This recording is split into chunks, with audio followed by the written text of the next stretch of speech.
अगर आप भी चाहते हैं कि रुदल पंजियार का वीडियो सबसे पहले आप तक पहुंचे, तो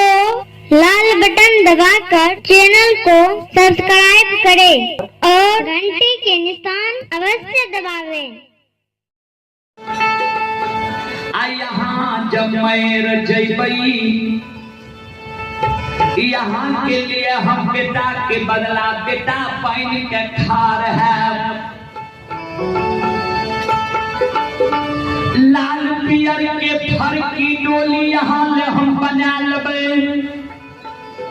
वो लाल पियर के फर की डोली पर यहाँ के सुता के अब बेटा के बदला बेटा बन के हम अपना कंधा पर चढ़ा के यहाँ का शमशान ला जाब।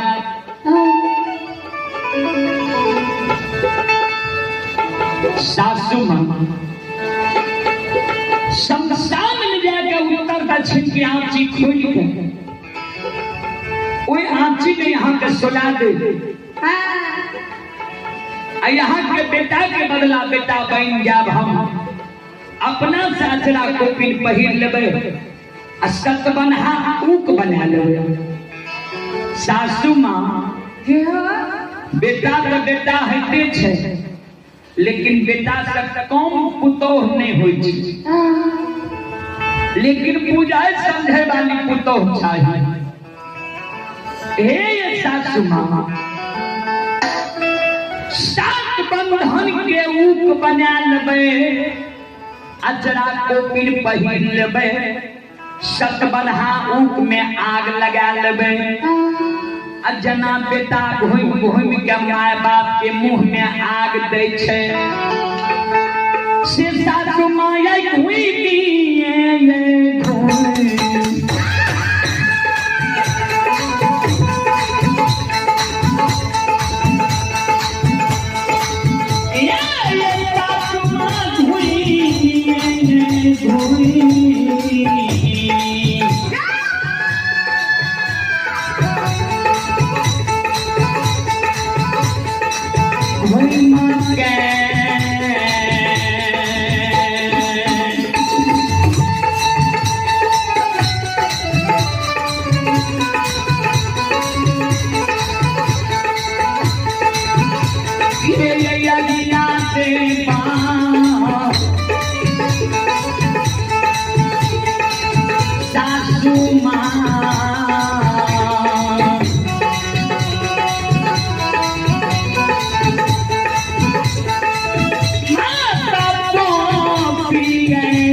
हमरा घर में जब मान नहीं रहते यहाँ के क्रिया कर्म श्राद्ध करे के लिए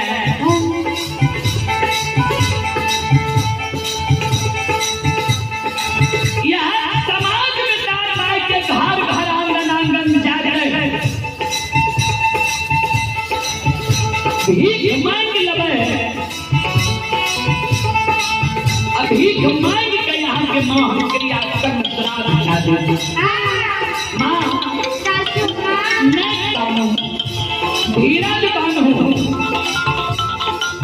ध्यान दो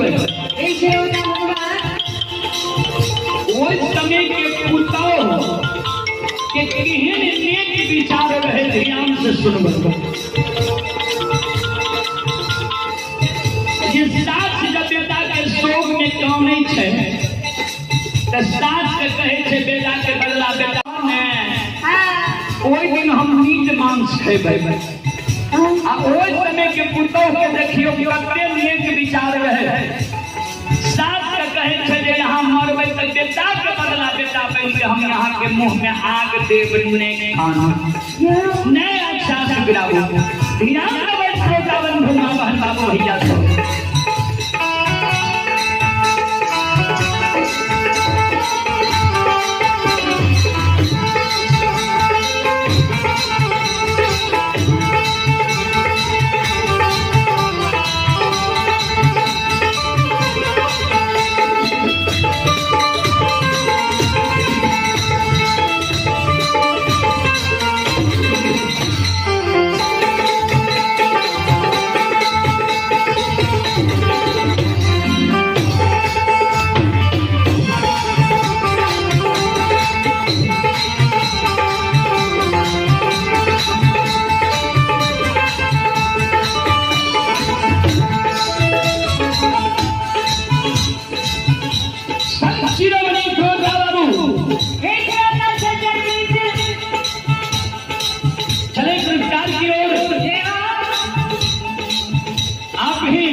स्वर्गीय बजरंग भगत बाबा के सुपुत्र स्वर्गीय नागेश्वर भगत की चुरबा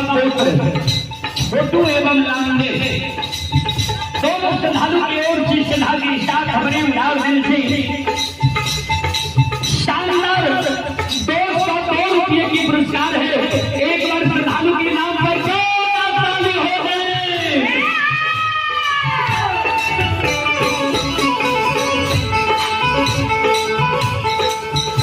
भगवान श्रद्धालु के मन की मनोकामना को पूर्ण करे मां सरस्वती परिवार में बाल बच्चे को विद्या की भंडार दे बाबा भोले भंडारी भंडार को भरे रखे